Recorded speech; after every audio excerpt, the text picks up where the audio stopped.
नमस्कार, मैं योगेश अग्रवाल कोल्हापुर।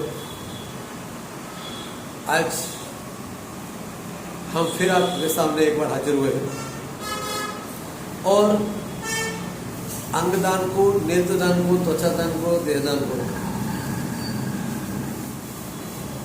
हम परंपरा बनाने के लिए देश में अलग अलग राज्यों में, जिलों में स्वयंसेवी संस्थाओं से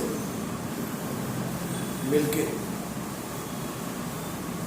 इस जोर तोड़ से काम कर रहे हैं कि अंगदान ये देश में परंपरा बने। जैसे अंतिम संस्कार हम पारंपरिक पद्धति से करते हैं, दहन विधि हो, दफन विधि हो, ये परंपरा सैकड़ों वर्षों से चलती आ रही है। आज अंगदान समय की मांग है।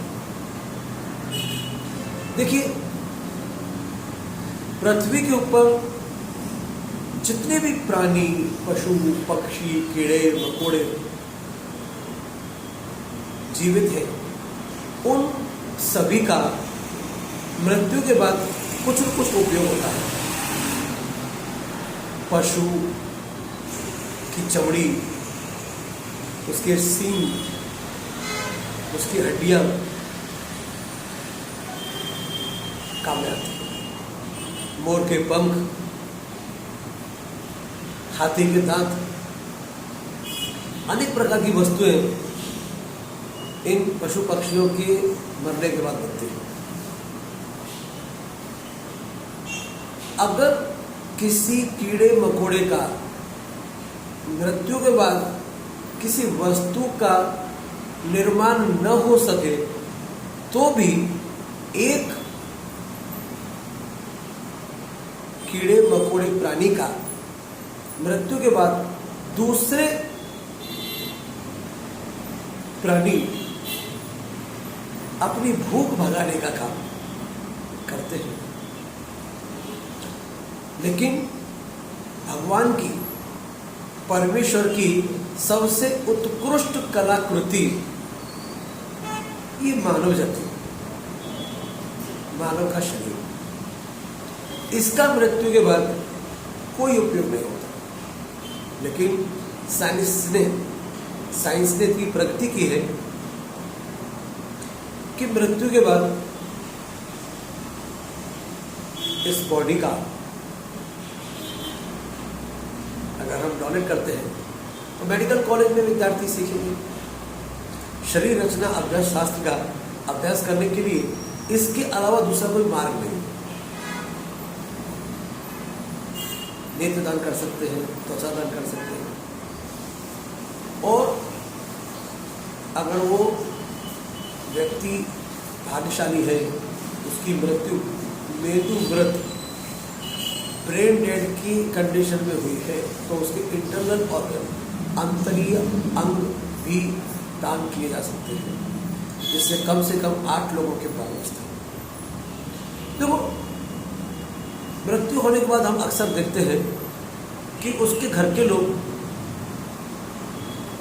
मृत व्यक्ति के शरीर पर से अगर कोई गहने हैं, आभूषण है, तो उनको चुप, कोई देखे नहीं, इस प्रकार से निकाल देते हैं।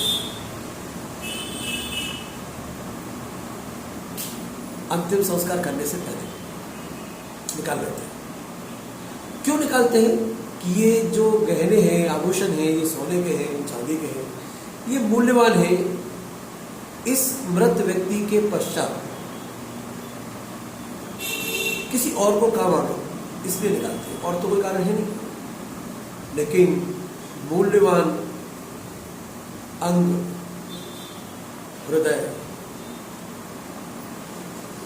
मूत्रपिंड, यकृत, यानी हार्ट, किडनी, लिवर, पेंक्रियास, ऐसे 8 लोगों की जिंदगी बच सके, इतने अनमोल आभूषण हम चला लेते हैं।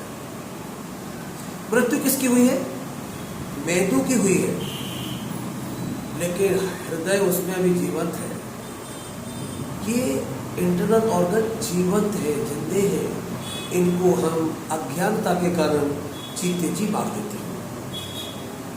तो अगर हम उस समय अंतर्गत अंगों का दान करने का संकल्प दें तो हमारे व्यक्ति को दूसरे के शरीर में जीने का मौका मिलेगा और उस मृत्यु के दरवाजे पर पहुंचे हुए व्यक्ति को पुनर्जीवन मिलेगा। इसलिए इस ईश्वरीय कार्य में हम सब सहभाग हों, हम अंगदान करें भी और करवाएं भी। नमस्कार।